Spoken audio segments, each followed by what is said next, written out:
Hello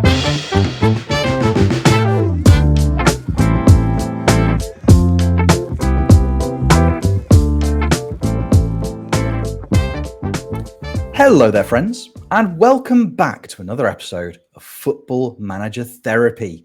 I'm your host, Rich Owens, and joining me this week for the first time in the longest time, we have got the full FM team. We have got the United City FM with us, we've got Jeb with us, and we've also got Callum with us.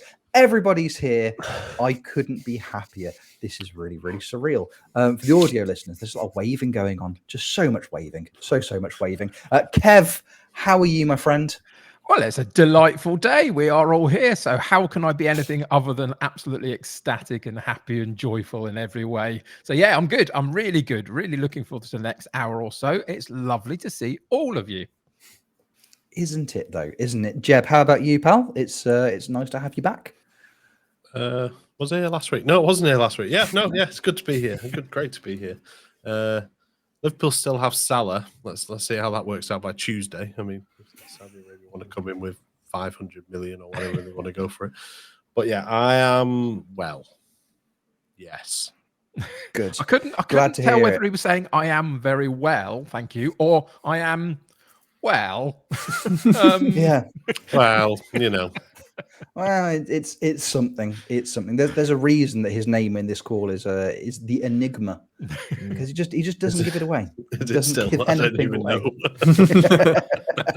He's never changed it, and he's never allowed to. Callum, how are you, buddy? I'm good, thank you. I'm looking forward to a four-way podcast today. It's always a slightly different dynamic to it, so it should be really good fun. How are you, Rich? I'm okay, thank you, mate. I'm very, very well. It's been a busy old week. I mentioned at the end of last week's pod that Mrs. O had had a little operation over the course of this week, so she's been on full bed rest until this morning when she decided that she wasn't, and she scares me. So I just said, okay, you do whatever you need to do. So yeah, that was fine. It's a relationship based on fear. And I find it's a powerful motivator. It keeps me on the straight and narrow. So God bless her all. Look, it's lovely to have everybody back. It's really, really nice to have everyone back. You know, Callum's out the well. Jeb's come back from trying to find him. Definitely didn't get distracted by some wrestling last weekend. Yeah, didn't go try and find him. Definitely went to go try and find him, but he wasn't at the AEW Didn't go show, try and find him. I didn't try and find him. No. He didn't try. You definitely told us that he did. No, he didn't. Definitely. I've got videos to prove evidence that he did, actually. He brought a really large rope and he single-handedly got me out of the well. But we won't tell everyone that. No. To keep up the bravado. This is not lies and slander you'll be hearing from our lawyers. You don't have a lawyer. You could have a lawyer, actually. Yeah, Jeb might have a lawyer. Yeah. If there's one of the four of us with definite access to legal support, it's Jeb. He's the man that will back that threat up. In which case, we're going to park that. And it's Lionel Hutz, so it's fine. I'll win. Oh, fantastic! I miss Lionel Hutz. He was what greatest television lawyer of all time, apart from maybe the big chicken lawyer from Futurama. He was quite good. Also quite good. There we go. And that's what the start of the podcast is going to be about this week. We're going to talk about our favorite fictional lawyers. No. Can you imagine? We're quite on brand. There's so many of them. Judge John Deed. There you go. Yeah. Lawyer Morty from that one episode of Rick and Morty. That was another one. What is going on? Not sure. We've derailed this slightly. It's been derailed really, really early. Mike Judge, he created Beavis and Butthead, but he's real, so he doesn't count. Definitely not football. Judge Rinder. Sorry. Definitely not. Still going. We're still going. I know. Sorry, Kev. No, it's fine. I'm just holding back. I was so desperate to join in, but I decided not to. It's fine. So can we take the lawyer part of the podcast off the agenda? Yes, the lawyer part of the agenda is Judy. We all know it. So. Well, I mean, it was one of a couple of options, but okay. You see, we've got judges for days. We should we get the train back on the tracks? Football manager. Football, all the football, because it's been the world's busiest time for football. It's been arguably a lot of people's favourite time in the world of football. For some people, actually, not so much their favourite time, quite a depressing time. Summer transfer window It's over now in England. We've had our transfer deadline day. A lot of teams have made some moves for some players over the summer, and especially on transfer deadline day. So I thought, what better opportunity than to sit back and we'll talk it through as a collective, as a group. Some teams we think have done quite well this transfer window. Some teams we think might not have done as well this transfer window. Because there's been a lot of movement all over the place. Callum, we'll start with you, pal, because when we kind of mentioned this, there was a team that you wanted to talk about quite desperately. And I know that there's a signing that's been made in the last few days that probably would have made you quite happy. Edverton, is that the pronunciation? No, I don't think it's Edverton. I think is the correct pronunciation. Mm-hmm. Yeah, Edverton FC. No, Everton are my team. If you're not aware, and it turns out supporting a team for 32 years of your life through complete mediocrity isn't great. However, my word, I would love those days back because we are far from mediocrity at the moment. We might be one of the worst teams in the Premier League. And this is a really big transfer window, but our club is under a microscope at the moment, I think, with FFP. The FFP thing is such a tricky thing to read into because I've heard that Wolves are having issues with it. I've heard that we're having issues with it. Obviously, City makes a bit more sense because City spend everything, but then equally they earn a lot back as well.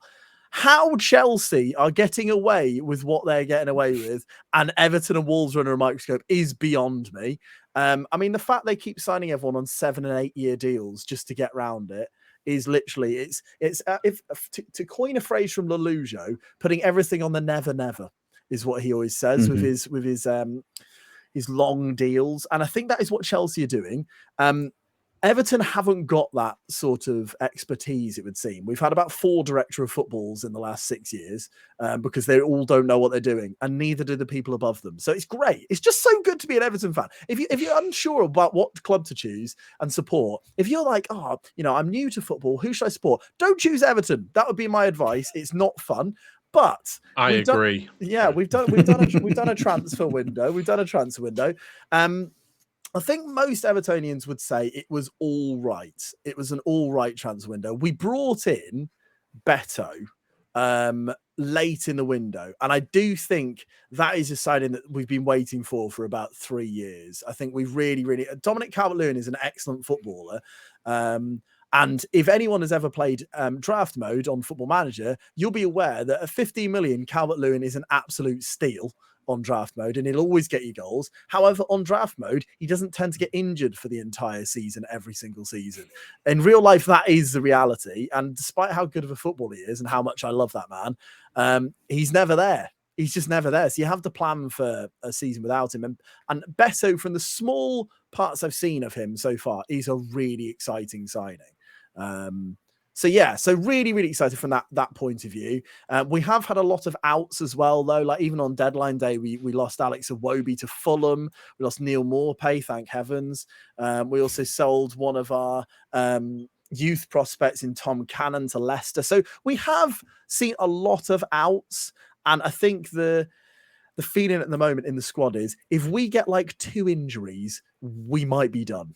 And that is quite a precarious situation for a club who are already not in a great situation. So all in all, yay. Yeah, everything's fine. Everything is absolutely fine, isn't it? I can relate as somebody who's also supporting an underperforming football club. It's going to upset Jeb me saying this, but I hope everything comes good. I said when we did our Premier League predictions a few weeks ago, I said I think that a full season under Sean Dyche could see Everton right. I think Beto's a really exciting transfer. I'm really happy that Danjuma finally made it as well. Third time lucky. That's all I'm saying. Exactly. Just keep rolling the dice until it. They'd save and reload and save and reload and save and reload. Roll the. Oh, he's good. He's good, isn't he? We've got a situation as well at the club where, so basically now we signed Iwobi, everyone's like, okay, that's fine as long as we replace him. And the hours kept ticking on deadline day and ticking on and ticking on. And then they went and we didn't replace him. And everyone's like, well, what are we going to do? And then everyone went, oh, do you remember Damari Gray? he's still a thing. Where's Damari Gray? And everyone's like, brilliant. Damari Gray will be like a new signing because all summer long, we've been saying he's going to go to Saudi Arabia. And I think we've been trying to push him out the door. I'll be honest with you. That's how it feels because he's not really a Sean Dyche kind of player. But everyone's like, oh, it'd be like a new signing. This morning, he has posted a thing on his Instagram saying, Everton fans have always been great with me, but it's so difficult to play for someone who doesn't show you respect as a person. So that's good. So that's really good. so that's another positive in the story of Everton. Yay! Oh, Yeah. perfect. Wow. Well, what a time to be alive. How's that what come a as time a to be an news Everton item in fan. FM? That's like, how does that? Yeah, more of that kind of thing in FM24. Players openly just slating you in the press. Well, it's not slating. It's slating the fans. I mean, I've never actually that I don't know because they have difficulty with it because they can't make they have to make players like nice and fair and stuff. The new gens can be as volatile and as horrible as you want. Yeah. Maybe that's a new trait that they put in where they just turn on their own fans, just like Yeah, why not? or the other way around, like last season where all the fans turned on Everton players like Yerry Mina and things like all the stuff that happens. You don't want to see it, but those little features to be added into new FMs would be quite tasty, I think, if you do. It's part of football now. Exactly. It's part of football, isn't it? Yeah. You know. Exactly. Yeah. You know, the players force your hand into the transfers. Like, no, I've gone on a big tirade on Twitter, and I've slated the fans, I've slated the club, I've slated the chairman. Bye bye. Or you just keep them and shut them in the under-23s forever because that'll teach them. There we go. It's the Tony Pulis way. It's the Tony Pulis way. The Pulis dungeon. It's what happens if you're cheeky in the press, or if you have the audacity to play as a fullback. Nope, straight in there. You don't belong in my system. Jeb, what about anybody taken your eye? Anybody who's any clubs that you've noticed? I was having a look around Germany. Union Berlin was one because they signed Bonucci, and it was like, how do you put Bonucci into that squad? I mean, going into the Champions League is a nice little pickup. But the other one was Frankfurt, who lost Indika to Roma on a free at the start of the window. They also lost your friend and ours, Jesper Lindstrom. He went to Napoli. So two big losses. And then on transfer deadline day, they lost Kolo Muani for 95 million euros, and they have not replaced him in any shape or form. The most is spent on a player bringing in is 10 million euros. So it's new FM. If you want someone to do a bit of money, I'm going to guess Eintracht Frankfurt have got a fair bit of money to spend at the start of the season.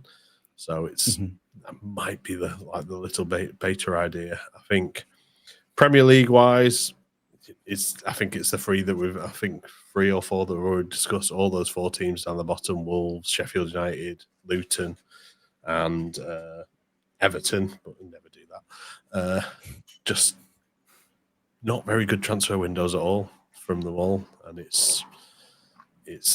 think the Luton one. I think we said before the podcast, when Luton played Chelsea, I looked at the team sheets on both, and I was like, I know about 25% of all the players here because of all the players that Chelsea have signed. That I don't even remember some of them being signed. Like, there's a couple of defenders that have gone in there. I was like, no, I have no clue who he is. I assume he's going to be all right, but there we are. And then Luton have picked up bench warmers from the Premier League. Just to put it nicely, I don't think there's anyone outstanding that picked up. How dare you say that about Ross Barkley? I mean, that is over the line. I will stand for most things in this podcast, but Ross Barkley slander is not one of them. I might leave. Okay, wow. Yeah, the former bench warmer for Chelsea. Yeah, okay, cool. yeah. Sheffield Wednesday icon Ross Barkley. I think you'll find one of the greatest loan performances the world has ever seen. No, you are right, especially in terms of Sheffield United and Luton. We talked about it quite a lot again when we did the predictions. It feels like they're trying to build a competent championship squad. And not even a championship squad that would necessarily get you, automatic promotion. A semi-decent one that would get you top half, and then maybe use it as a platform to build on in the future. And looking at some of the players that they've bought in, it reinforces that they're ready for parachute payments, so they can. They absolutely are. Absolutely are. They've made those improvements to the stadium, but I saw it the other night and I was like, wow, the Globe Arena in Morecambe still looks a lot better than their stadium. I like the stand that actually has tiers as you look at it. So it has like a little lower one, then it goes up again, then it goes up again. And that's just one stand. Makes no sense at all as you look at it from the side. And then the other thing, like, okay, I'll bring you around to Liverpool. Imagine having that midfield of McAllister, Sausages, and Gravenberch in FM23. Or just, yeah, you're set for life there, but maybe it happens. Maybe it happens. We'll see. Sorted. And for Endo everyone. as well, that everyone knew about. Everybody Everybody knew all about him. Exactly. Everybody knew all about Endo. Yeah. Everyone was, hey, all I'm saying is somebody who spent 18 months managing in Germany. a certain club. Yeah, maybe somebody was a bit of an Endo expert.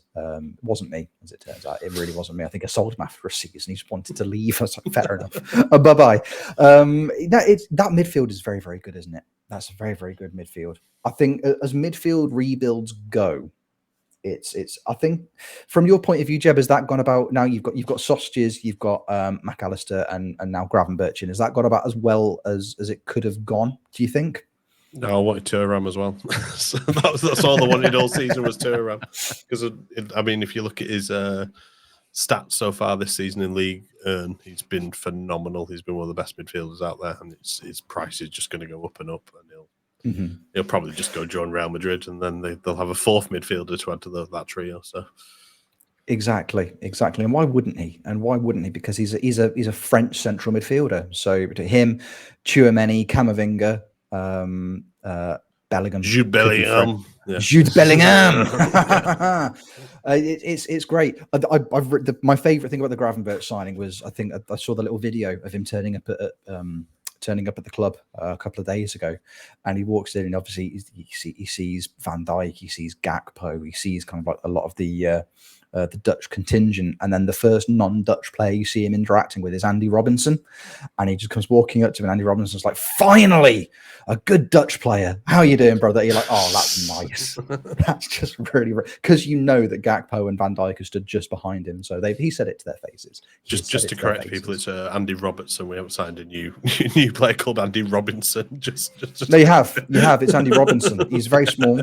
He's Scottish. He looks a lot like Andy Robertson. Yeah, but he's very different. It's a bit like it's twin magic is basically what it is. It's the old DOA. He tags in at halftime and nobody notices. As soon as you said Andy Robinson, I could feel Jeb waiting for you to stop. Then I was like, Jeb is ready to correct here. I just need to confirm things. You never know. I'm gonna have to. Next time I do it, I'm gonna have to filibuster till the end of the podcast. I'm just gonna talk for 45 minutes straight. Goodbye, everybody, and then just. Turn off the call and then just go, and then I'm not available for a month. Rich did a silly again. What are the chances? Very high, as it turns out, enormously high. Should we go to the opposite of silliness? Let's go for some calm and considered opinions. Kev, hello, friend. Hello. What have you got for us, my friend? No. Oh, I've got a few things. Would you like me to tell you how completely, utterly baffled and confused by my own club, Man United, I am first? Or would you like me to talk about a couple of other points that I've got? Take your pick, Rich. Where would you like to go? Bafflement. Okay. Bafflement. It's really, really easy. I have absolutely no idea as a Man United fan how, one, we are still owned by the people that we are come the end of this transfer window, considering it's been going since November. Two, I think we are halfway through the recruitment that we should have been doing over the summer, and we haven't managed to do the other half of it, which is ridiculous. Why is Eric Bailly and Donny van de Beek and Anthony Martial and Harry Maguire still at my club? Other than the fact that they get paid an awful lot of wages, and apparently everybody comes in and then goes, no, can't afford it, or they don't want to go. I don't understand why these players are at my club. We're supposed to be renewing our club and moving forward and getting them out. I think Eric Ten Hag, to be totally truthful with you, is as baffled as I am, I think, because I genuinely think he thought those kind of guys would be gone this summer and we could actually restructure in a bigger way than we did. What we bought in was interesting. I think Amrabat is a really great deal because I think he's going to help our midfield immensely. Gets a lot of quality in there in some ways that you would know, and maybe others that you're going to be surprised by, and what it will free up other people to do. I think Mount is a good player to have in because I think it gives us options in terms of resting Bruno here and there, playing a couple of different types of midfield system. I think Why did we get Johnny Evans? I think Johnny Evans on a year-long contract is purely because he's an old boy from the club and he'll add some leadership maybe to the dressing room. I don't know how much we're actually going to see him. And what does that mean for Harry Maguire, for goodness sake, if you're bringing him in? And then we've lost all our left-backs.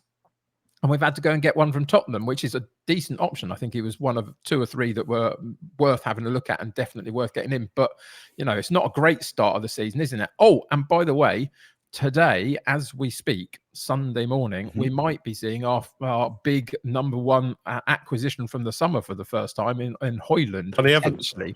Yeah, Johnny Evans, absolutely. Or Højlund, one or the other this afternoon against Arsenal. And who knows what that's going to be? I mean, you know, everybody's going, oh, he's going to be Haaland. He's going to do this for the United. Who knows what he's going to be? He's a 21-year-old kid who's been paid an absolute fortune for, that's got all the potential and all the raw materials.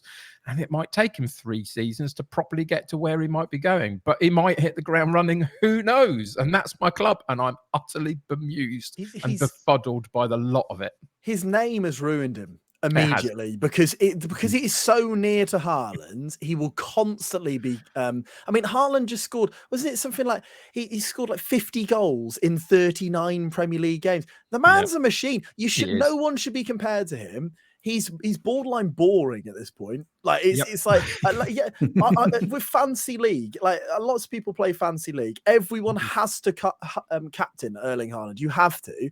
At halftime, I looked. I've got him as captain. It was 2-1, and he hadn't scored. I was like, brilliant. Well, that's a waste. Turned it off. Look back at the end. Oh, he scored a hat trick. Sure, okay, fine. The other thing I wanted to touch upon was why have we got this incestuous almost selling between the top teams at the moment? I don't get it. I don't understand why. Like, why are Tottenham loaning Man United their backup left back? Why strengthen Man United? Why are Chelsea selling to United? Why are City selling to Chelsea? Cole Palmer. What on earth was that about? Like, I don't get. I feel, and maybe I'm wrong. Maybe I'm wrong. I mean, Kev and Jeb, you support the teams that are usually up the top of the league. Maybe this has been happening for years and I'm only just noticing it now. But I feel like this wasn't a thing. Why would you actively be like, oh yeah, take this player and you can have him?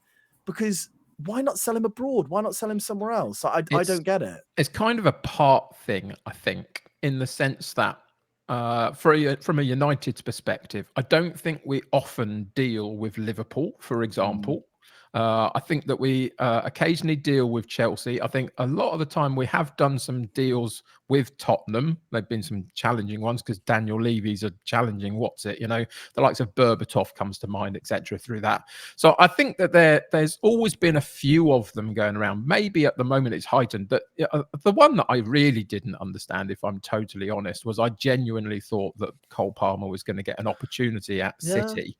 Having sold Riyad Mahrez, I thought, there's an opportunity for a young guy to come in and get some minutes. Not all the time. It wasn't going to be a first every week, but I thought he'd get something. But to go to Chelsea instead seems like that's an interesting one with the amount of players that they've bought. And let's face it, they do kind of like an attacking midfield type wide man option at Chelsea, don't they? So I think they've probably got a few of them in to get. I don't quite get that. But yeah, I think it's a thing. I think it's been a thing for a while, but I don't.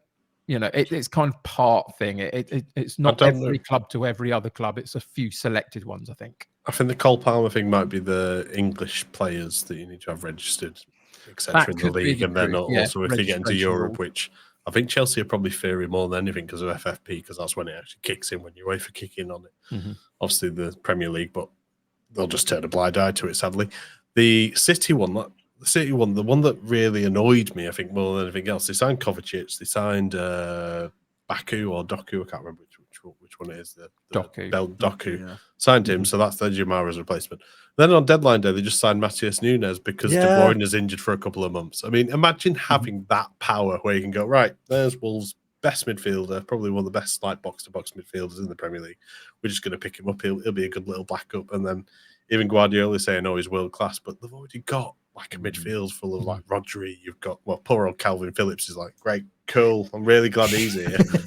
I'm going to go win a load more trophies and not do anything about it because they're not going to play me. It's just, that kind of annoyed me. They just signed Nunes because they could. And that just kind of shows I mean, at least Calvin Phillips still gets called up to England squads, though. That's the important thing. You know, you don't need to necessarily play football. It's not about the amount of football you're playing. It's not about where you're playing. It's just about how good the training facilities are. That's the key component to that. I've got a couple of other things, if I can, Rich, just to of course you can, Kev. Of course you can. So the other thing that intrigues me is a couple of really big clubs I want to talk about, and then a particular player that I want to talk about. So the couple of big clubs, and they are the big clubs, Barcelona and PSG. I mean, PSG, are they any better this time round, having lost Messi and Neymar to actually go and win the Champions League? I don't think they are. So that's an interesting situation. I mean, you know, they've still got some exceptional players, and I still don't have a clue what's going on with Mbappe as to how he's still there, or he hasn't signed a deal yet, but he was supposed to sign a deal to still stay there, and all that kind of drama that's been happening over the summer. So that's going to be interesting. He's still going to be at Real Madrid next season, is he? Basically, that's how it's all going to play out. But are they better? I don't think they are. Barcelona, what have they done in the last couple of days? They've done a couple of loan deals for Felix and Cancelo, isn't it? How? I mean, what have they been doing this summer? Because last summer they were at death's door and weren't able to do anything, and they pulled 73 levers or whatever it was to get them through the summer transfer window and all that kind of stuff. I don't see a lot has changed. I don't think they've moved a lot of players on, have they, particularly? I mean, Ansu Fati's now gone to Brighton on a loan. That's a great deal for Brighton and for him as well, to get back to where he needs to be. But Barcelona confused the life out of me as a club, how they're still going and they're still finding ways to get these players in randomly. I'm sure somebody can tell me how. PSG I slightly disagree on. I think they've now got rid of Neymar and Messi, who are the names, and now they can just Mbappe's like the linchpin in the middle of everything, and they bought all these players that can go around him, not world's like superstars and stuff like that, but really clever little players like Asensio, who you're a big fan of. He's a really big pickup as well. There's somebody to play alongside. There's nice, like, really sensible transfers, I think, this time from PSG, rather than going for right, let's get a big name, we're going to get him in.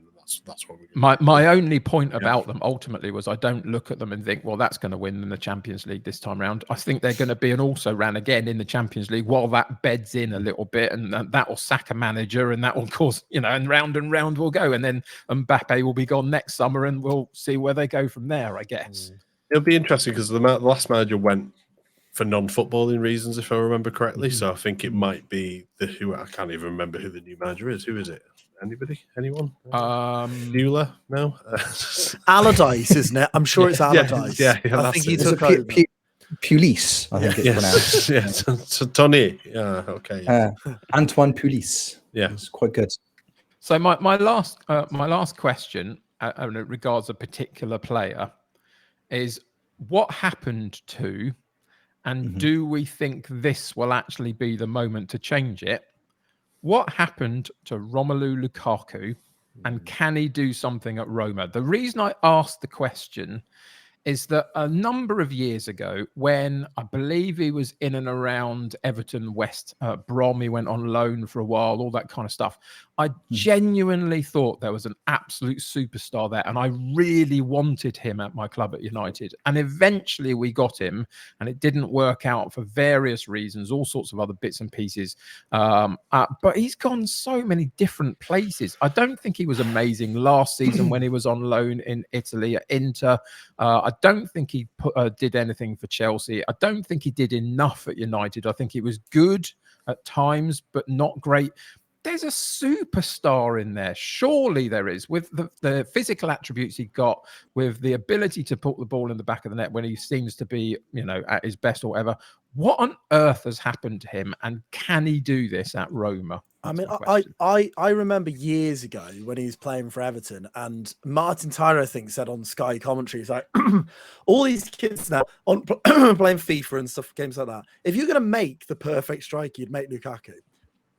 Because he's strong, he's fast, he's good at finishing, he's good in the, you know, he's got all the attributes you want in a striker.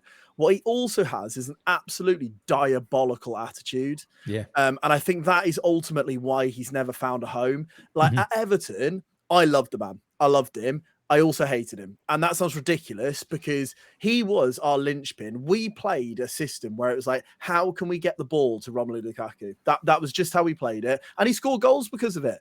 But his attitude stunk. When he was bad, he was awful. Every time he went to international duty, he'd talk about the fact he wants to leave.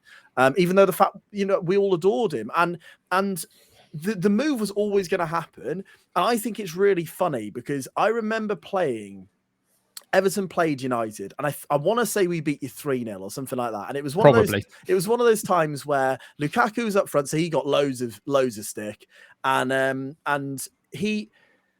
United were going through this transition as they do every couple of years now, and they were like, right, we need to completely reshape this squad. We need to do all this. I want to say it was under Solskjaer. I'm chucking a load of facts that might all be wrong, and then they started the next season, and the only player they'd got rid of was Lukaku.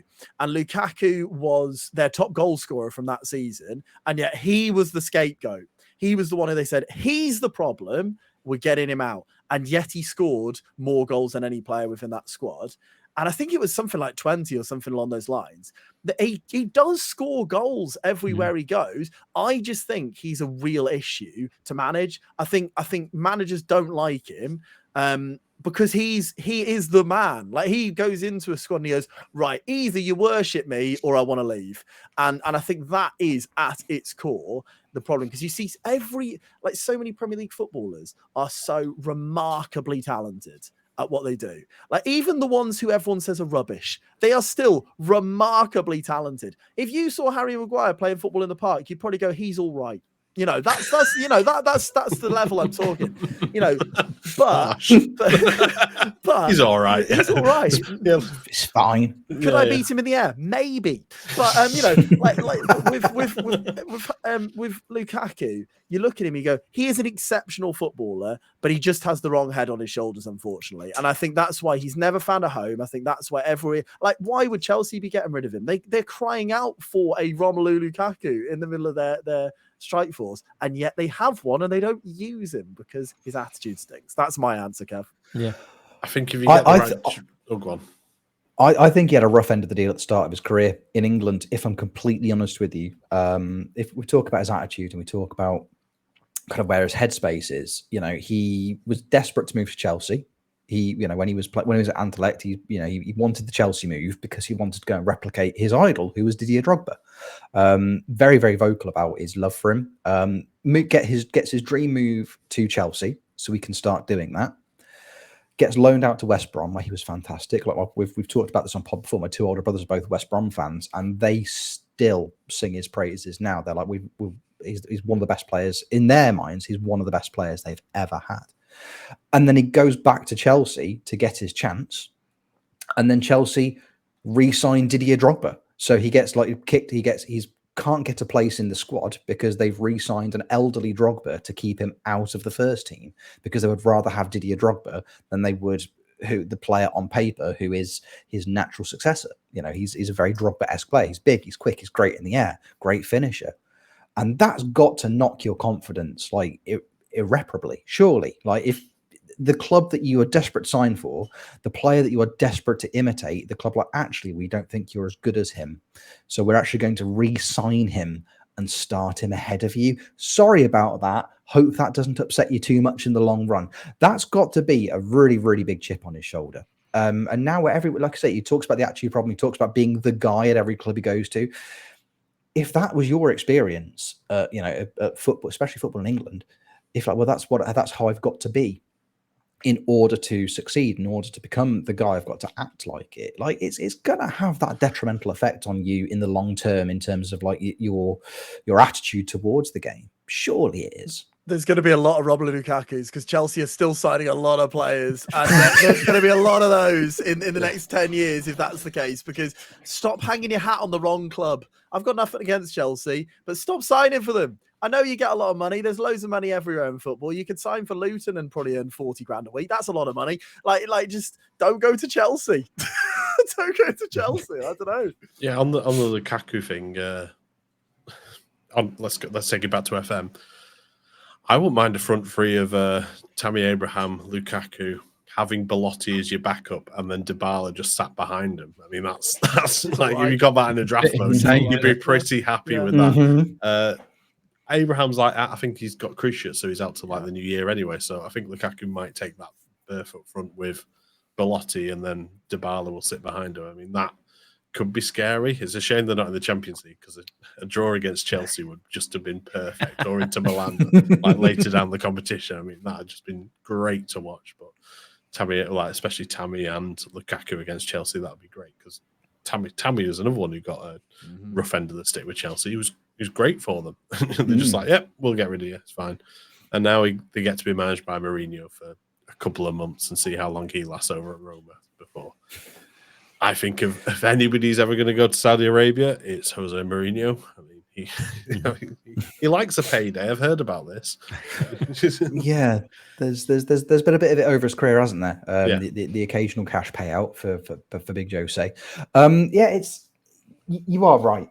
You are right. It's one of those things, isn't it? And I think Callum and Kev, I'll ask you this question, both as fans of clubs who have formerly had him. If he had been available for your club in the summer, would you have taken him back? Rich, have you seen Everton? I know, but you're saying that so you're saying you'd rather have Lukaku than Beto, Callum? Is that what you're saying? You know what? No. Like if genuinely, purely because we've now got Beto and he's that bit younger, he's got a better attitude. I probably wouldn't now, but there were points in the summer where Lukaku said something along the lines of, when did you feel most at home? He said, well, when I was in England. He said, yeah, but when specifically? And he said, at Everton. So naturally, all the Everton fans went, brilliant, he's coming back. Oh my God, we're getting Lukaku in the summer. And, he's going to get you goals. And that's ultimately what we need. But yes, and now Beto, no. I am far more excited over the potential and possibility that Højlund could be good than I would be over the thought of what I know Lukaku would bring to my club.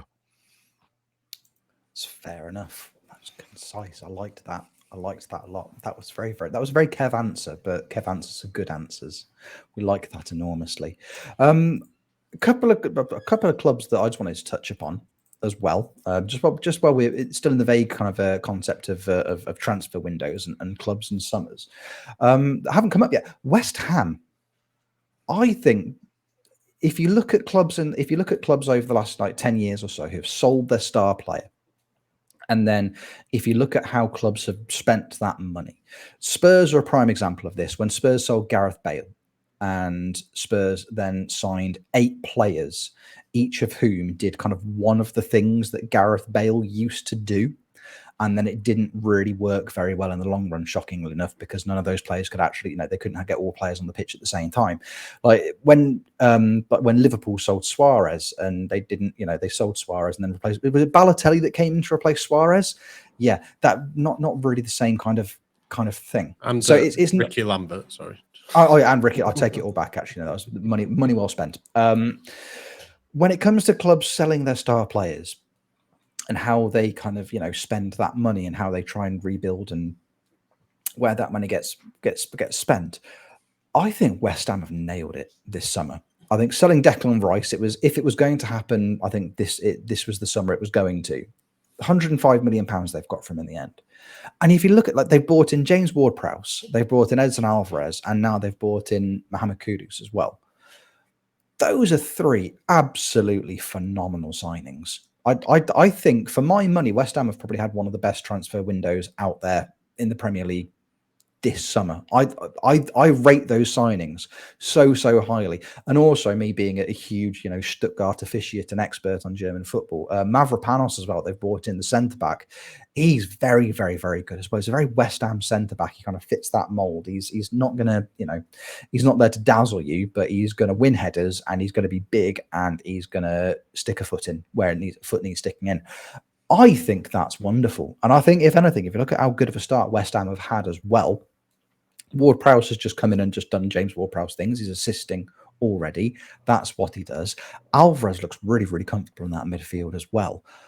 I think it's been a really, really good transfer window for them. And honestly, like I say, I can't think of many clubs in the Premier League that have had a significantly better one.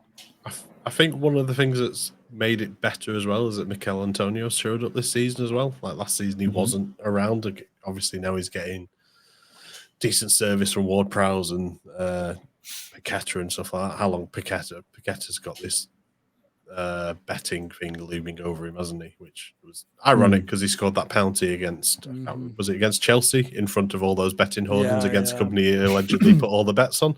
Allegedly. Covering all of our legal backs, allegedly. This is what's been said. But, and I think that's helped massively. I think they might have needed a striker. They got rid of Scamacca. Scamacca just scored twice yesterday in Serie A. So it was a strange one, I think, to get rid of him because he just needed to play. I think that was the issue with Scamacca. He wasn't playing enough. But yeah, no, they've done well. I did love the statistic last week that they had. What was it? 19% possession, and they completed like 27 passes compared to Brighton's 281. What was the score? It was 1-0 to West Ham. It was just horrible Brexit football. I think there was one stage where they nearly had McTominay and Maguire in, didn't they? It didn't happen, which was a shame in some ways, but also great because United still have them. So yay! Of course, we also know what the main transfer deal is going to be in the summer of 2025 already, because Brighton have bought another unknown central midfielder called Carlos Baleba. Yeah, he's going to be a huge hit, isn't he? Because that's what Brighton do, and Man United are going to buy him in 2 years from now for like £95 million or something. So that's going to be a fun one in a couple of years. I bet all Brighton fans breathed a sigh of relief yesterday because Evan Ferguson scored the hat-trick after the transfer window. Absolutely. Perfect timing. Yeah, we're fine till January. It's fine. Exactly. And to be fair, I think that kind of brings us on quite nicely to so we're having a brief chat earlier as well. We were talking about potential clubs, because in real, in terms of football management as well, FM24 is on the horizon. And now that transfer windows are finished, people have got a bit of a better idea about clubs they might be looking at in terms of things like the beta as well. Brighton, I think there's going to be a lot of people managing Brighton, especially in the beta this year, because Mitoma is going to be. I think Mitoma is going to have one of the greatest upgrades. I think we've seen him. He skyrocketed in January, or when they did the kind of mid-season update on FM23. I think he's going to be even better in 24. Evan Ferguson's going to be. Everyone's just because of that hat trick, he's going to be at the forefront of everybody's mind. Everyone's going to want to give him a proper run at it. Callum, is there any clubs that you've seen looked at transfer window wise and looking at and thinking, oh, this might be an interesting idea for something to do a little bit later down the line for FM24 or now, or even now with the updates, updated squads? I mean, I think we are in an interesting period within the Football Manager game cycle, which I said before pod started. I think people are in two minds at the moment. They're either, I'm going to wait for FM24, I'm not going to bother, or let's think of something that's short term. And thinking of something that's short term in Football Manager is really hard because Football Manager isn't a short term game. You don't tend to go, right, I'm going to play 2 seasons with this, which is why I really struggle with the beta. I usually don't play a beta save purely because I don't like the idea of playing it for 2 weeks and then that's over. However, this is the first year we've ever got a situation where you could start a save now and carry it on. And that is the interesting thing about how FM23 is going to merge into FM24. One of the few features we do know about for FM24. So with that in mind, the world is your oyster. I mean, you could start with absolutely anyone.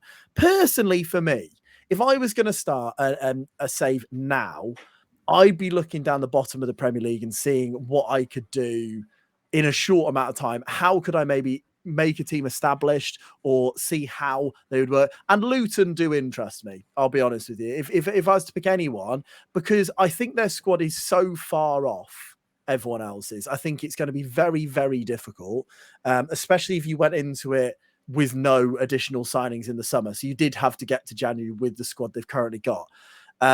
I'd be tempted to dabble with Luton, even if it was a case of going down, seeing how you can rebuild in the Championship and coming back up, because I would assume the expectations would be fairly low.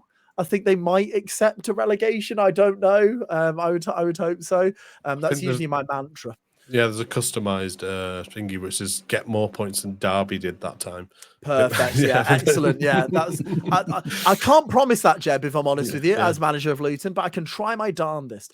And yeah, so I think that's maybe where I would lean. I mean, there's plenty of clubs where you can look abroad, but as I say, this is genuinely a tricky time for Football Manager, especially if you've been playing it the whole game cycle. And you'll notice that with content creators starting to play other games around this time of year as well. Yeah, it's a tricky one. It's a tricky one. Yeah, it absolutely is. I mean, Kev, I mean, you've got an incredible save on the go. And, you know, you've joked about it on stream recently that there is potential for it maybe to kind of, you know, carry over into 24 because, you know, basically because Italy is the issue here. Oh, no. I think, to be honest, it's basically because I'm the issue here. I have been all year, but we'll get there. Kev's semi-fluent in Italian now, did you know? Pretty much. Especially food items. I like to order food items. It's all good. Exactly. Bolognese. That's all you need. That's all you need. It's all about the hands. It's all about the hand gestures. Yeah. Is there anybody that, you know, if because obviously because I back you to the ends of the earth. Thanks, mate. I think, you know, final weeks of FM23. I think Kev's going to arrive home, and I don't see that changing at all under any circumstances. Are there any clubs that you've had a look at and you've seen their transfer windows and you thought, oh, that could be something that might be a little bit of fun temporarily? So, yes, there is one specifically that I wanted to bring, but I've also got a couple of save ideas for you as well, away from the actual transfer of other teams. So we'll talk about those in a second. I'm ready. So the club that I think is interesting, and it's something that I've thought for a very long time. I made a video on it on somebody else's collective YouTube channel several years ago about hardest teams to manage and other bits and pieces. My club, for a short-term, long-term, medium-term, whatever you want, is Spurs. Tottenham Hotspur are a really weird club. They've got a very, very battle-hardened person at the very head of their club that's very hard to deal with. He's quite pig-headed in a way, and all sorts of other bits and pieces you could label at him in Daniel Levy. But ultimately, what I think is they've lost Harry Kane. I don't think they've particularly replaced him as a striker, but they have improved a couple of areas of their squad. But my thought about Tottenham is this. Ultimately, their perception is that they should be challenging for everything. They've never really done it consistently in the last, decade, let's say. But they kind of should, because they've got a decent stadium, decent amount of finances, decent quality through a bit of their squad. But there are things missing, and identifying those things and making that right in Football Manager, and then battling with the other traditional top 6 teams, plus the additions of like Brighton and various other teams that are in there, is actually really hard. So that's my team to go and have a go at. And it could be, give yourself 3 seasons, can you win the league? That kind of save, or it could be a longer term one. So that's the one for that. In terms of other save ideas, I've done a couple of bits over my time. One that I really love to do, and I've gone to the most obscure leagues to do it, is go through till halfway through this a season in any league in the world of football, find the bottom team, and can you keep them up? Half a season. It's going to take you a few hours to do, but it's a real fun one, and you can do back to back. You can then go and put yourself in somewhere else in the same scenario and just keep doing that. So I used to call that my my relegation rescue save on YouTube years ago when I was doing it. I really enjoyed them. I went to China, we went to Argentina, we went all sorts of places. It will get you to some interesting leagues. So have a go at that. And my final thought, and this is something that I will do at some point, but I don't know when the break in my schedule for my streams will be to be able to do it. revisit the clubs that have sacked you. I've got a ton of them. That's why I'm going to do it. And we were talking about it on my stream this week of actually doing a revenge tour against these teams and literally going and putting myself in the first one. And can I do it better? Have I learned anything to be able to do it better? And then if I have, after 2 or 3 seasons, move on to the next one that sacked you and go and try the same thing. Can you do it better? Short-term stuff. Try and match what you did before and make it better, those sorts of things. So there's a couple of save ideas. But yeah, Tottenham, really weird club. They should be potentially challenging for stuff. They don't always. Can you make them?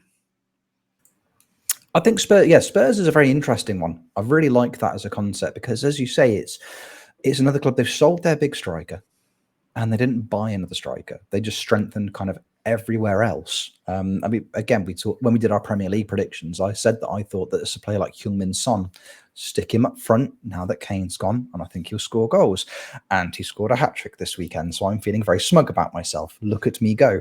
But yeah, they are an interesting one. As I say, that's perennial underachievers, realistically speaking. To have gone as long as they've gone without winning any trophies seems almost excessive at this point. You know, their best chance of winning the league they've had in the last decade, they got stopped by Leicester City because of course they did. Why wouldn't they be? So Spurs is a great shout, and I also really love the concept of the United City FM revenge tour. You know, he's putting on his Britney revenge dress. He's going to Fiorentina. He's going to show them all. Oh, that's a really, really lovely idea. Actually, I hadn't thought about that. And again, the relegation, you know, saving the relegated clubs. You know, I think we've all tried it at some point.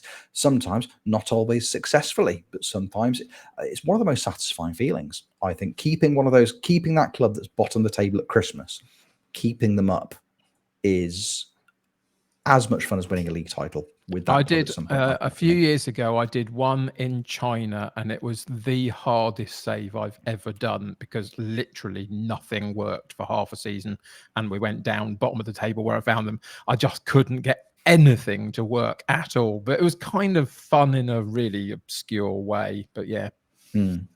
No, that's the thing. It's hard because I think if you're taking over a club that's bottom of a league, regardless of their reputation, I think regardless of the expectations of the club as well, if you're bottom of the league, Christmas Day, morale all over the club's going to be in the mud, isn't it? Everyone's going to be unhappy, which is going to affect performances on the pitch. You're going to have key players who are wanting to leave. It's a really, really difficult set of circumstances to come in and do well with. I mean, I had it with Scandinavia. I did it with Rosenborg. I took them over, you know, near enough bottom of the table and survived on the last day. And you would expect, based on the quality of the team on paper, oh, you'll be fine. You'll go up and you'll smash the league. But it's really, really hard. It's not an easy thing to do at all. Jeb, what about yourself? Any teams that you've got an eye on? Any thoughts, you know, short or long term bits and pieces? I've got 3. One of them is only come about as we chatted it through. First one's Villa.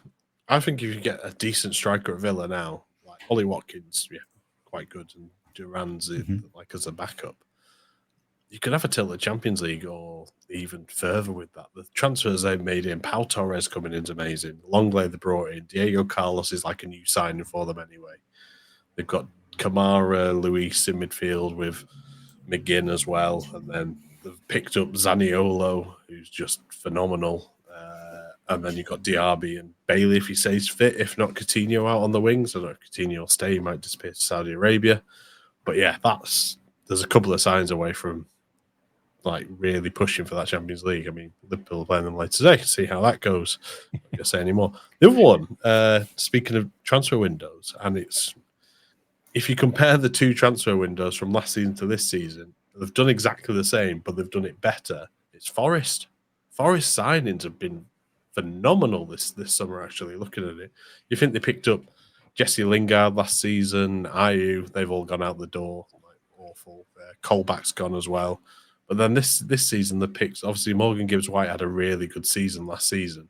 In terms of who they brought in, Sangar, like even on the transfer deadline day, they brought in Sangar, Vlachodimos and Pliers. Tease me.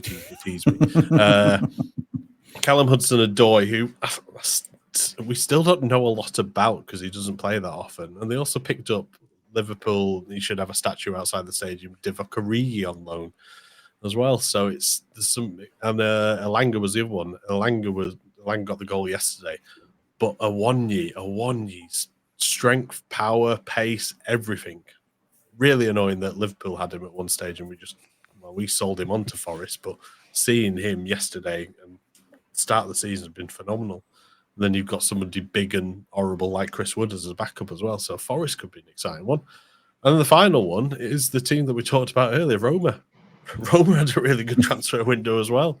I mean, they brought in midfield our Paredes, Renato Sanchez, like into the midfield. And then obviously we've got big Rom up front as well. I mean, you could have a lot of fun with that. You could try and push that. I mean, Italy, as myself and Kev know, is probably the hardest league to just get consistency in more than anything else, because you're like, within 6 games, you're always playing a big team, and it's different types of big team every time you play them. But yeah, I think Roma could be an interesting one. I think, yeah, like I said, Forest, I mean, you could make a couple more signings. I mean, they've got a little bit of money there because of Brennan Johnson, but they've still got a good squad. I think last season they signed a load of players who were really high potential in FM, but this time they've actually signed established players, and then a couple of ones with really high potential as well. So I think, yeah, that's probably where I'd lean towards if you were doing something.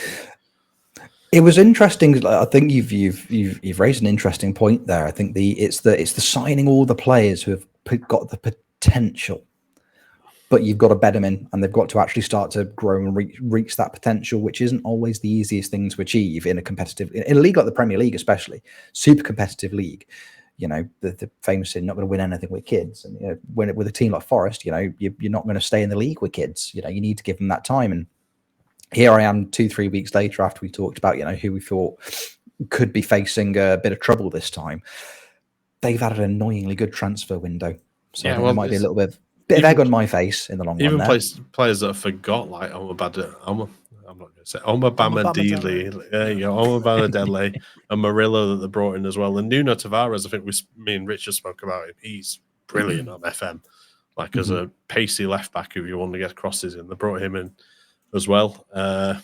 Yeah, like Forest is reasonably exciting again. It's just there's a lot of players there, so there's a lot of deadwood to get rid of as well, because, you know, like Wayne Hennessy, he's still there. So, and I think there's 3 keepers ahead of him. Yeah, that's like Matt Turner's come in and Horvath as well. So, like, yeah, Wayne Hennessy's on his way somewhere. Exactly. And you know what? Just to bring everything full circle as well, we've touched on Callum Hudson-Odoi there. If there was ever a player that just personifies Chelsea's very, very, very weird backwards transfer policy, was it 2 years ago, if that there was something like a 50-odd million pound bid from Bayern Munich for him, and they said no, we're going to keep him. We're absolutely going to keep him. And now off he's gone to Nottingham Forest 2 years later for what, 4 or 5 million pounds. Yeah. Just accept the big offers when they come in. Just please, just say yes, because something will happen. Something will always happen, because that's just the way it goes. That was a lot of fun. Thank you, fellas. I really, really enjoyed that. That was lovely. Look at that. There's ideas. I've got ideas. It's got me thinking about things that I might need to do in the short and long term. Because, you know, as we all know, if there's one thing I have too many of, is content ideas. So I've got options. I've definitely got options. But if there's one thing that some of us here aren't necessarily struggling with, it's ideas and content. Because we've talked about, you know, potential short-term ideas, but I want to talk about the long term now. I want to talk about the long term, what's been going on with a little club called Slough Town. Callum, how's the save going? Come on, say it. How's it going, Callum? There it is. Going great. There Thanks, it is. Rich. I'm going to do the quickest save update when it's been over 3 years in game since I last spoke to you. So last time I checked this morning, when did I last update the podcast? And I was second in League One with 6 games to go. and we were also still in the Papa John's Trophy. We won the Papa John's Trophy, and we closed the gap and won League One as well. So what a season that was. We managed to come back, and that meant we were in the Championship for the start of Summer Callum 6 weeks ago. This is literally the last day of Summer Callum today. Summer Callum is very sad, but heading into Autumn Callum, very different Callum. Now, 3 seasons in the Championship. And as I say, this is going to be very much a whistle-stop tour of what has happened, how the club has developed. I'm now in 2038 in-game, and we got into the Championship in 2035. We signed a lot of players that are still with us now. The finances have got more interesting as you become more established within the Championship. Our first season, we finished 19th. No, sorry, I tell a lie, 17th. We finished 17th in the division. We were competitive and we never looked like going down. I think it was one of those classic, you get the new promotion bounce, you start thinking, oh, we could do this on the first time of asking, and then you just lose like all the time for months. And you go, no, maybe not. Maybe not. Maybe we're not getting at this. We notably signed a man called Colin Chips. He's a left winger from Burnley for 500k. He's a star. He's still around now. Absolutely love Colin. Not just because of his name, but also because he has 16 aggression, and I'll come back to that.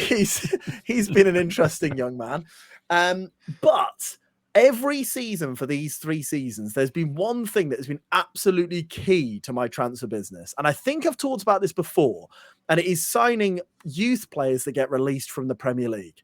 Every season now, I sign between 5 and 8 players from Premier League teams on a free transfer. Every season, most of them are rubbish, but I loan them out, they go out. And then without fail now, for 3 years, one of them has come back and has been worth about £5 million. Now, for Slough, when I talk about my budgets, I'm usually given under 500k as a transfer budget. And when you've got a youth player who you've never played before, who comes back from a loan spell at Woking and goes, by the way, I'm worth 5 million now, I'll be like, brilliant. Right, you're going to be leaving. So if you could just pack your bags immediately, there's 6 suitors at the door. Just choose one of them and you can leave. And that's happened for my last 3 years. And it's basically funded our assault on the Championship, if you like, our attempt to get out of this division. When I got promoted to the Championship, my chat told me the Championship is one of the hardest divisions to get out of. And I was like, it took me 7 years to get out of the Vanarama South. I think you're wrong. I'm still in the Championship, spoiler alert, before I carry on. But yeah, so we finished 17th in our first season, solid. We just needed to stay in the division. We did that. Great news. So we headed into the second season with this model of sell the young lads to get our budget. And we did it again. We sold someone for £5 million to Sheffield United. Happy days. We used the loan market a little bit, but we notably brought in Jebaru's favourite man in the world called Declan Moore. Declan Moore. There he is. We signed Declan Moore for £1 million from Burnley. Burton, sorry. He should never have been playing for Burton. He is a thing of beauty. We bought him. He was 23 years old, 18 finishing, 15 composure, 15 first touch, 15 acceleration, 15 anticipation. The boy is a star. The lad from Northern Ireland. He hadn't been capped by his national team as of yet. He has now, which is always lovely when you get a player into their international setup. I think, is probably the best striker in the Championship. However, he also has that lovely trait of being inconsistent. Yay! So he scores a hat-trick and then disappears for 6 games and then scores another hat-trick. And then at the end of the season, it looks like he's really good because he scored 25 goals. And I believe him as well. We also signed an Irishman called Harry Danilek, Andre Kalnins as well. So we brought a lot of players in who have become stars of this team, if I'm honest. And we, in the second season in the Championship, we finished 9th. So we were just off playoffs. I think we were maybe 6 points off playoffs when we got there. So we were close, but not quite there. But when you have that season, you always think it's the next season, isn't it? We're getting the playoffs next season. So this is the season I've just finished in game.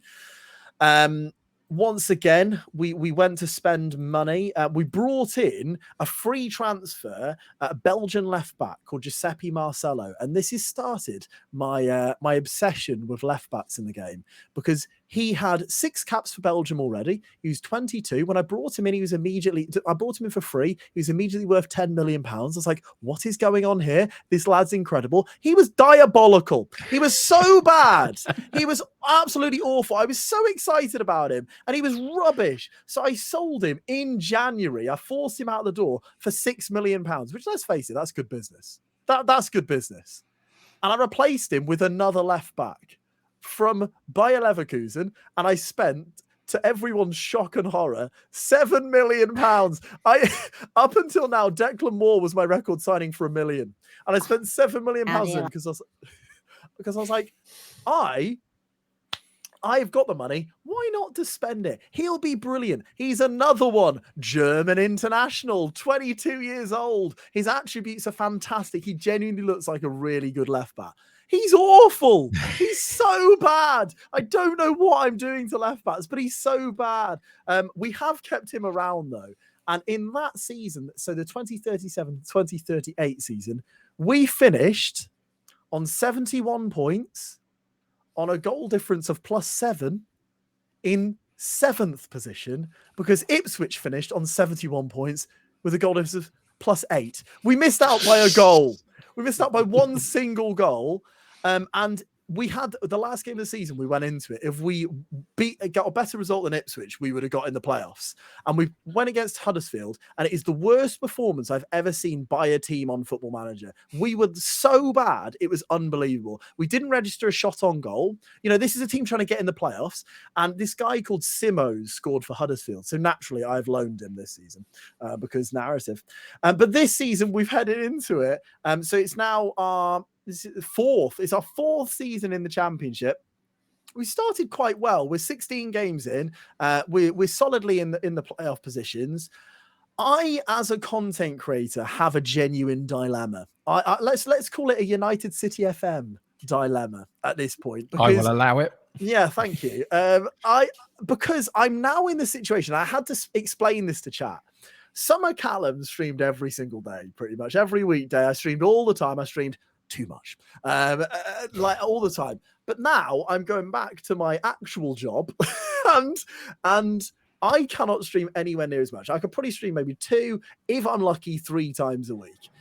And there's only I can do the maths. Let's say there's 3, and for the month of September, that's 12 streams. That's it. I was doing that in like 2 weeks in Summer Callum, but that's an entire month. I don't know what I'm going to achieve in this save. And it's a real shame, because obviously when you do these long-term saves, most capable people at Football Manager tend to get that club into the Premier League, win the Champions League, wash their hands and go, look, I'm brilliant, I'm done. We've now decided that the goalposts have changed somewhat. We just want to get Europe. That's the new, and I'm saying Europe. It could be Conference League. I'd take Conference League. I'd take getting in through the back door through the Carabao Cup, losing in the Carabao Cup final and getting Europe. That's still a win. That's the new goalpost, because the reality is, if I wasn't a streamer, I would just smash it for the next month and a half, and I would get there. But unfortunately, I am, and so I am tied to showing everything on stream, and it's hard. And it's kind of sad as well, because as people know, and as you will know, the journey with Slough has been magic. Like because of the real club involvement with the club, and you know, the amount of fans and stuff like that have genuinely got involved in it and are interested in the save. I've never had a save like this with Football Manager in my life. Does that mean that my journey with Slough is done after FM23?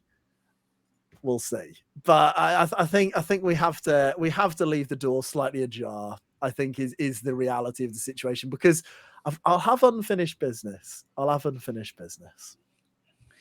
Leave the landing light on. I think that's the plan there. Summer Callum's been an absolute joy.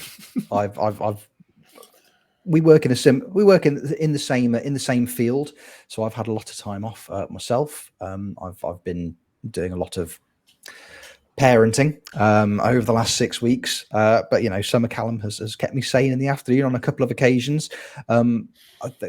That final game against Huddersfield was heartbreaking. So horrible. I've never seen somebody look so despondent before now. It was heartbreaking, absolutely heartbreaking. What could have been, but no, Slough has been a wonderful journey. I think the what you've accomplished so far in terms of your content's been magnificent. Your involvement with the club, you know, I got to go on a football pitch and definitely hit the crossbar 3 times because of that. You know, that was in and of itself. I'm living vicariously through you. I think, and Kevin, I'm going to use another Kevism here. Hypothetically, I think this is your season. I think it's all going to fall into place for you this season. I think it is. Premier League, you're up there. All the money in the world. You can spend millions on Belgian left backs. You can do it. You can. I'm never buying left. I'm trying to work out a formation that doesn't use left backs, genuinely, because I touched upon Colin Chips. I forgot I left that on a hanger. Colin Chips basically got 4 red cards in one season. I played this new style, which is called Callum Ball, and it was supposed to be work harder than them, kick harder than them, be bigger than them. And that was the plan. And Colin Chips took it very literally. And he made us have the worst discipline record in championship history as a collective. But Colin Chips was a big part of that. So good old Colin. But yeah, I wanted to touch upon as well. I got to 2,000 followers this week, which I was so proud of to get to that.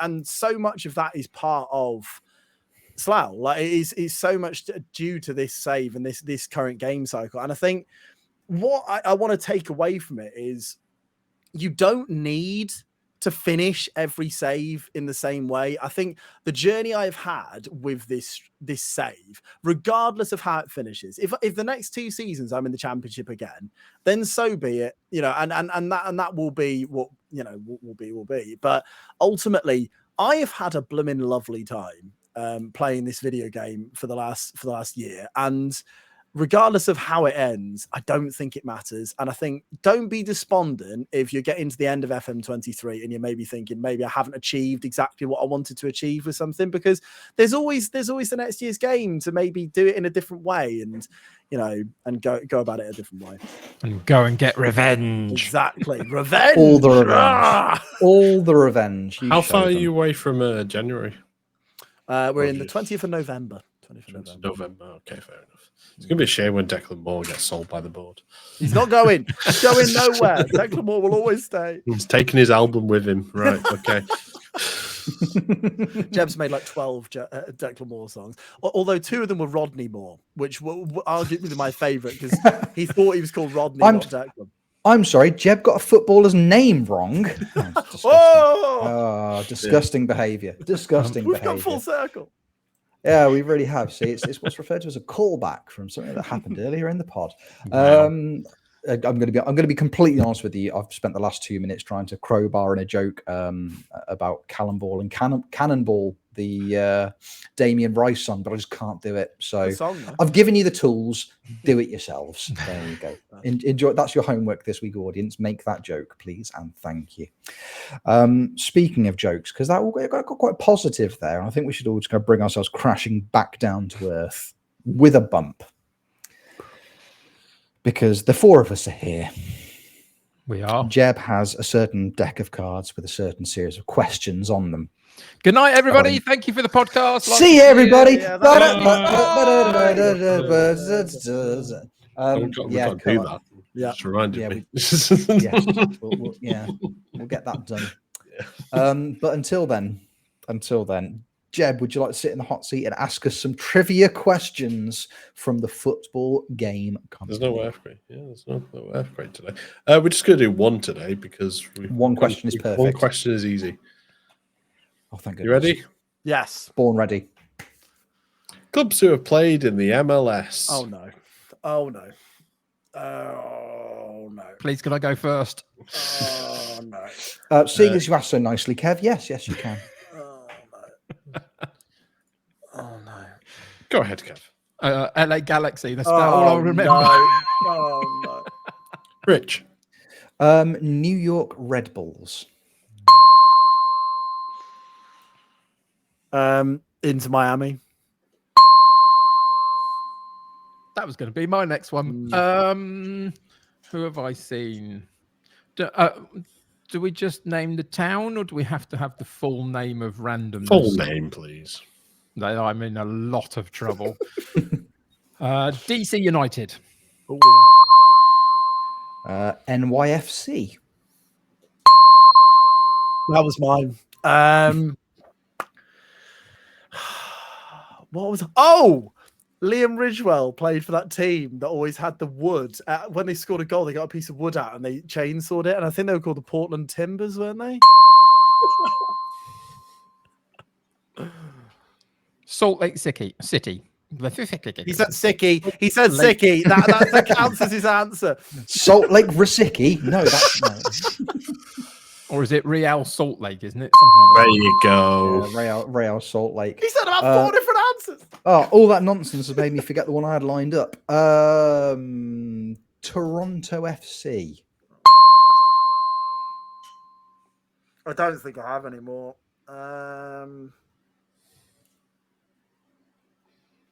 Oh. No, I don't think I have any more. Trying to think of American places. I'm going to do a unique countdown time. I'm going to do a Declan Moore song as the countdown timer. Like it? How do you like it? Declan Moore. This has made it so much How worse. do you like it? How do you like it?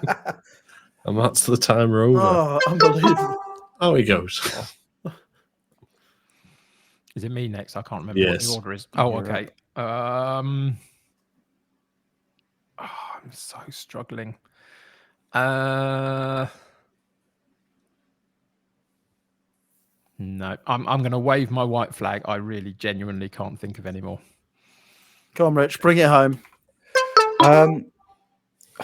Right then. The greatest named club in professional football history, Columbus Crew.